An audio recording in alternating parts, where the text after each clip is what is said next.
Welcome to प्रगती IS. आजचा जो आपला टॉपिक आहे तो मी 2026च्या एमपीएससी राज्यसेवा प्रिलिम्समध्ये 110 मार्क्स कशा प्रकारे मिळवले आहेत याबद्दल आहे.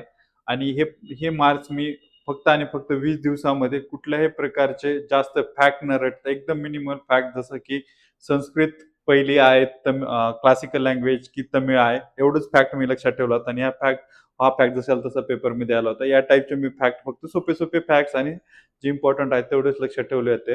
आणि त्याच्यावरती मी 110 मार्क्स काढले होते. मी ते तुम्हाला माझ्या अकाउंटला दाखवतो आपल्या प्रोफाईलमध्ये. हे माझं अकाउंट आहे महेंद्र बिकट. हे लोड होतं अकाउंट आपला. तर या अकाउंटमध्ये 2026च्या प्रिलिम्सचे मार्क्स इथं आपल्या अकाउंटमध्ये आहेत. आणि हे मार्क्स बघा, पेपर वनचे मार्क्स आहेत माझे 110.5 मार्क्स आहेत.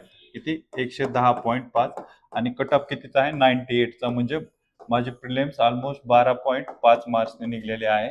तर ही जेव्हा की सगळ्या एमपीएससीच्या हिस्ट्री मधला सगळ्यात अवघड पेपर होता त्यावेळेस.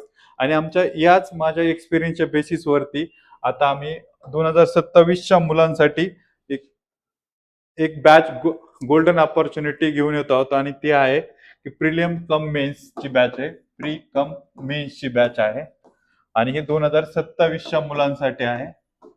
या बॅच मध्ये आपण मुलांना ऑक्टोबरच्या अगोदर, म्हणजे ऑक्टोबर संपायच्या अगोदर दिवाळीपर्यंत नॉन प्रिलिम्सचे जेवढे मेन्सचे टॉपिक आहेत ते कम्प्लीट करून घेणार आहोत. आणि ऑलरेडी आम्ही अर्धा कोर्स कम्प्लीट केलेला आहे.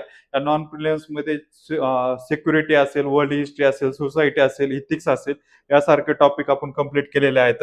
आणि त्यासोबत सोबतच या बॅच मध्ये सगळे 2025 मध्ये सिलेक्ट झालेले युपीएससी चे कॅन्डिडेट शिकवून आहेत. मोहिनी जगताप आणि मनोज पाटील सर असतील बाकीचे. आणि यासोबत सोबतच आम्ही एक टेस्ट सिरीज पण लॉन्च करत आहोत मुलांसाठी 2027 आणि 26च्या. ज्या मुलांना या टेस्ट सिरीज मध्ये हे बाकीचे आमचे फॅकल्टी डिस्कशन घेणार आहेत, ज्यांना कॉन्टॅक्ट करायचा आहे त्यांनी या नंबरवरती कॉन्टॅक्ट करा. थँक्यू.